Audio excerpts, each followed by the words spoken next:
Ang saya ko mga kacharis kasi grabe perfect kaayo yung ating niluto. Ayan. Hello mga kacharis! Welcome back to my mini cooking vlog. For today's video, meron ako ditong 6 pieces na chicken leg part. At meron tayo ditong 4 na potato. Syempre, wine at balatan. Charis. Nahiwa ko na mga kacharis yung ating patatas. Lagay ko lang dyan. Siyempre, bahala kayo kung saan nyo ilagay at isiksik. Basta sa akin, may pacharis-charis. Yan, isabay ko na palambutin. Tapos, maglagay ako ng water. Lagay tayo ng water.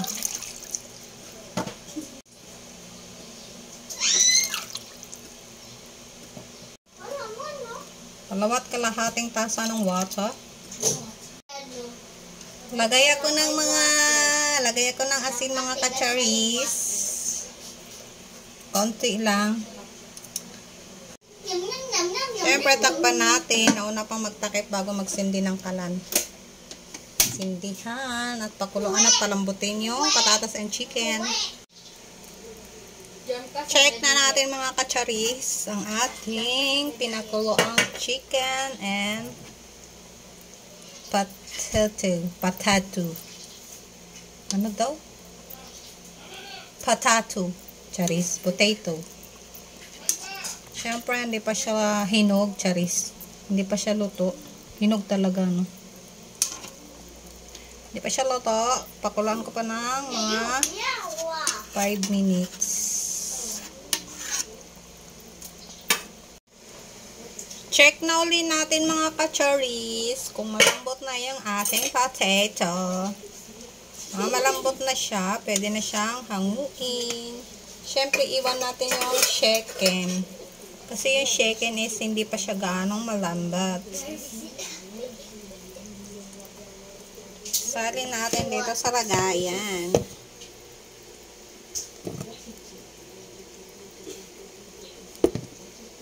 Usok-usok pa mga kacharis.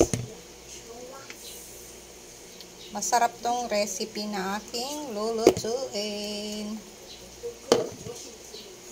Ganyan po talaga yung aking mga kids mga kacharis. Pag may shaken, may halong gulay. Iniiwas ko na po kasi sila ng pure shaken. Pero minsan, nagpa-fried chicken ako. Minsan lang. More on gulay na sila ngayon. Simula nung nagkaroon sila ng cellphone.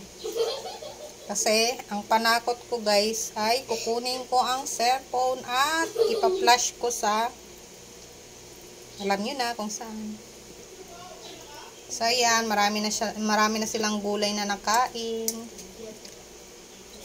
Then, ayan, pakuluan ko pa tong aking malungkot na shaken, charis. Hintayin ko lang siya na lumambot.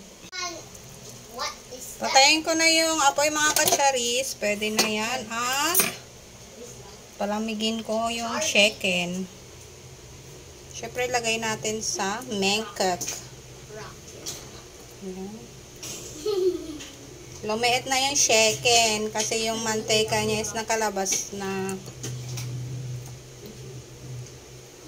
Dapat may ano to guys, may dahon ng sibuyas kaso ayaw ng mga bata kaya hindi ko na lang siya lalagyan. Durugin ko na yung potato. Syempre wag na natin videohan mga charis kasi baka umabot tayo ng 100 years. Ito na yung potato natin mga kacharis. Nadurog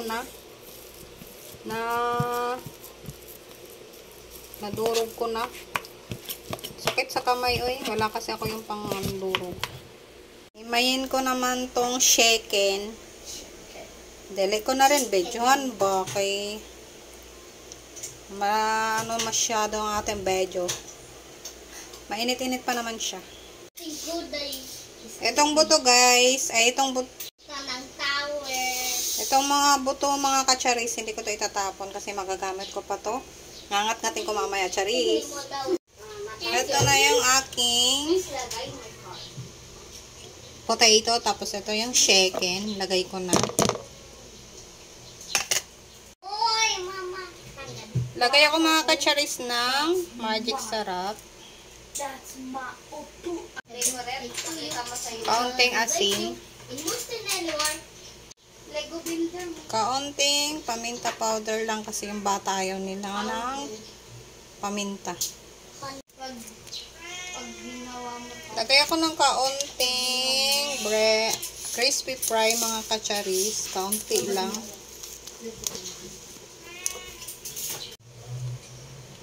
Lagay ako ng kaunting flour. Siguro mga 2 kutsara lang. Yan. Tanggalin ko na yung kutsara guys kasi mahirap maghalo pag kutsara ang gamitin. Nagugas naman ako ng aking kamay mga kacharis.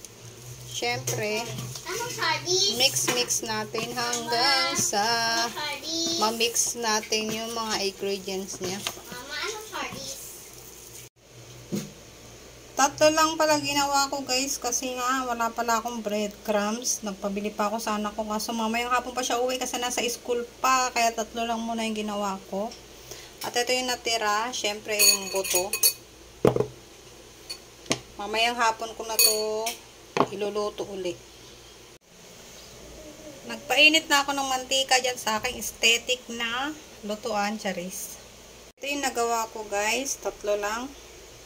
Tapos ito yung egg. Ito pala yung pinaglagyan ng ng chicken. Kaya merong sa gilid.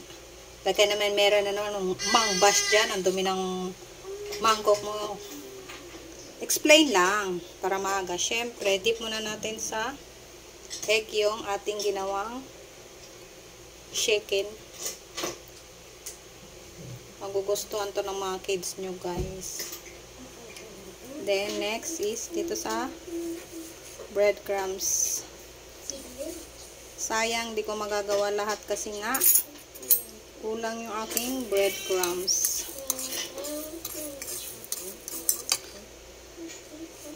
Hindi matitikman ni ate, mamaya na lang siya. Itong 3 ay kay Kuya, kay Gab, at saka kay Kuya Klein. Yung 3 boylet ko. Ganyan na yung itsura niya guys. O, diba? Maganda to pang pang baon-baon sa school. Healthy siya kasi potato and chicken. Para na siyang fried chicken. Tignan mo kuya. Para na uli siyang fried chicken. Pero siya, potato. Potato and mini chicken. Chicken. Mini potato chicken. Ayan, kailangan natin ilublob sa. Tapos kailangan mainit yung mantika. Mainit na yung mantika guys. Kaya ilalagay ko na 2 muna. Yung red bean plain. Kasi meron pang natirang breadcrumbs. Gagawa pa ako kung ilan yung Yung red. Ito red. Ito yung pangatlo. At meron pang natira. Kaya gawa pa ako. Mga kacharis, magandang balita. Nagkasya yung aking breadcrumbs. Tapos may natira pa. Gagawin ko na lang siyang balls. Baliktarin na natin mga kacharis. Uy, nasunog. Na-overfry. Wag na! Pasensya na po kayo sa aking mga bebe. Maengay. Siyempre, lagay ako ng isa.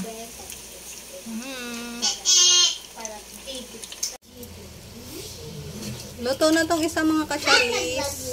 Ang hirap naman ipitin. Lagay natin sa strainer para maano yung kanya excess oil.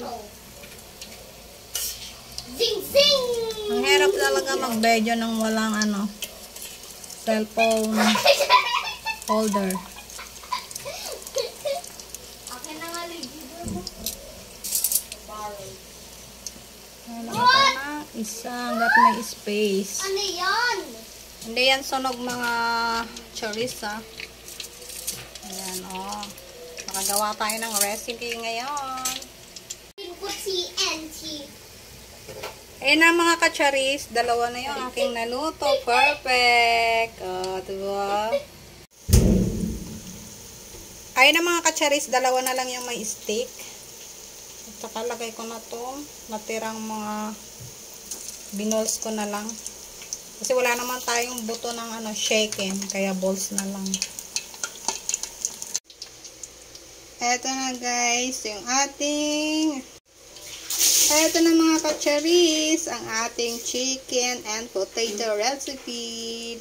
Mag-enjoy talaga mga kids pag ganito ang kanilang julamin.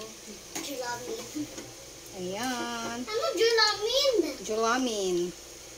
Ano daw julamin? Ando naman yung natira guys, wala. Wala. Ando naman yung natira mga ka-cherries, wala siyang breadcrumbs.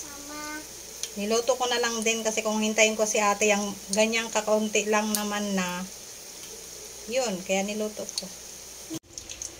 Ang saya ko mga ka-cherries kasi grabe, perfect kaayo yung ating niluto. Ayan. Ayan. Tapos napaka-crispy.